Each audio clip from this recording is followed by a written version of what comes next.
தேர்தல் டைம் வந்துட்டா போதும் நம்ம வீட்ல ஃப்ரெண்ட்ஸ் கூட டீ கடையிலன்னு எல்லா இடத்துலயும் அரசியல் பத்தி ஒரே அனல் பறக்கும் இல்லையா? இந்த வேட்பாளர், அந்த கட்சி, இந்த வாக்குறுதின்னு. ஆனா ஒரு நிமிஷம் யோசிச்சு பாருங்க, நாம பேசுறோமே அது அரசியலா இல்ல அரசறிவியலா?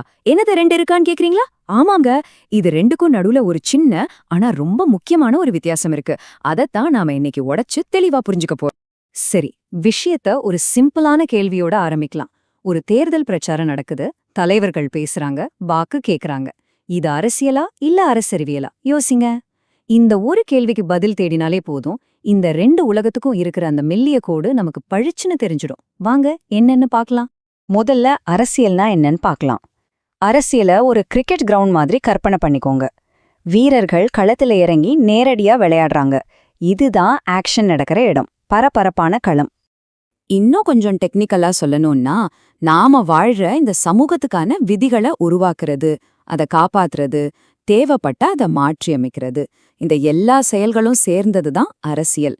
இது வெறும் தியரி கிடையாது, இது முழுக்க முழுக்க ஒரு பிராக்டிக்கல் விஷயம், நம்ம வாழ்க்கையை நேரடியா பாதிக்கிற ஒரு செயல்பாடு. அப்போ அரசியல் பண்றதுனா என்ன அர்த்தம்? ரொம்ப சிம்பிள். தேர்தல்ல நிக்கிறது, அதிகாரத்துக்காக பிரச்சாரம் பண்றது, ஜெயிச்சு வந்து ஆட்சி பண்றது, இல்ல ஒரு கட்சியில ஆக்டிவா இருக்கிறது. ஏன் நம்ம உரிமைக்காக ரோட்ல இறங்கி போராடுறது கூட அரசியல்தான். இதுக்கு பெரிய படிப்பு வேணும்னு அவசியமே இல்ல. ஒரு குறிக்கோள், அதுக்கான அர்ப்பணிப்பு, இது இருந்தாலே போதும். இதுதான் கிரவுண்ட் ரியாலிட்டி. சரி, இப்போ அரசறிவியலுக்கு வருவோம். அரசியல்ங்கிறது கிரவுண்ட்ல நடக்கிற மேட்ச்னா, அரசியல் அறிவியல்ங்கிறது அந்த மேட்ச கேலரியில இருந்து பார்த்து அதோட ரூல்ஸ் என்ன, பிளேயர்ஸோட டெக்னிக்ஸ் என்ன, யார் ஏன் ஜெயிச்சாங்கன்னு ரொம்ப டீட்டெயிலா அனலைஸ் பண்றது. அரசறிவியல்னா சும்மா பாலிடிக்ஸ பத்தி தெரிஞ்சு வச்சுக்கிறது கிடையாது.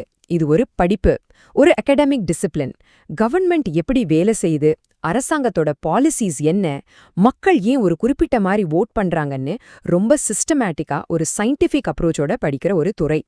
இத பண்றவங்கள தான் நாம பொலிட்டிக்கல் சயின்டிஸ்ட்னு சொல்றோம். இந்த பொலிட்டிக்கல் சயின்டிஸ்ட் எதை பத்தியெல்லாம் படிக்கிறாங்க தெரியுமா?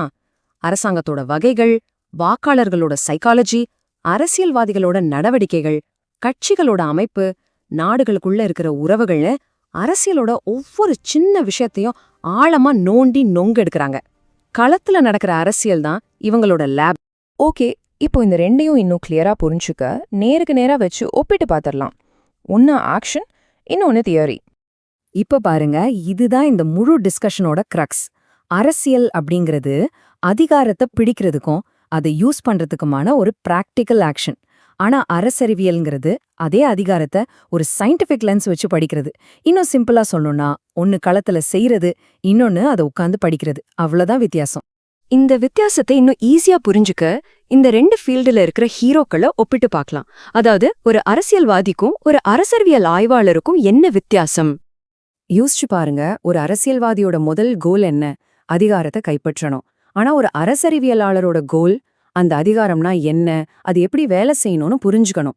அரசியல்வாதிக்கு தைரியமும் மக்களை கவரும் பேச்சாற்றலும் முக்கியம். ஆனா ஒரு ஆய்வாளருக்கு ரிசர்ச் ஸ்கில்ஸும் நடுநிலையான ஒரு பார்வையும் தான் அவசியம். ஒரு அரசறிவியலாளர் ஒரு அரசியல்வாதியா ஆகலாம், ஆனா ஒரு அரசியல்வாதி அரசறிவியலாளரா இருக்கணும்னு எந்த கட்டாயமும் இல்ல. இந்த மோகன்தோட கோட் இது கரெக்டா சொல்லுது பாருங்க.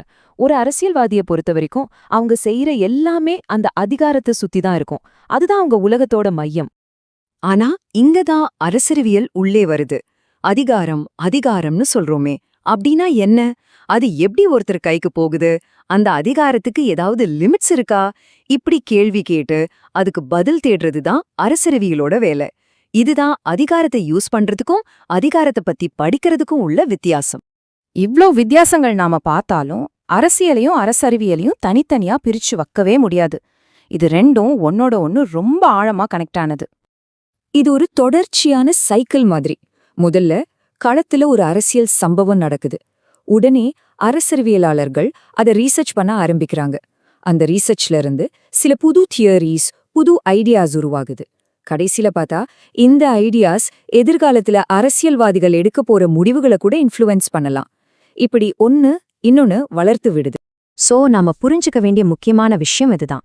நிஜத்துல அரசியல் நடக்கலனா அரசறிவியலுக்கு படிக்கிறதுக்கு ஒரு சப்ஜெக்டே இருக்காது. அதே மாதிரி அரசறிவியல் கொடுக்கற அந்த தியரிஸ் இல்லைன்னா அரசியல்ல நடக்கிற விஷயங்களை நம்மால முழுசா ஆழமா புரிஞ்சுக்கவே முடியாது. இது ஒரே காயினோட 2 பக்கங்கள் மாதிரி. கடைசியா இதை எப்படி சிம்பிளா ஞாபகம் வச்சுக்கலாம். அரசியலுங்கிறது ஸ்டேஜ்ல நடக்கிற ஒரு நாடகம். அரசியலுங்கிறது அந்த நாடகத்தை பார்த்து எழுதப்படுற ஒரு ஆழமான விமர்சனம். சரி, இப்ப நாம ஆரம்பத்துல கேட்ட கேள்விக்கு வருவோம்.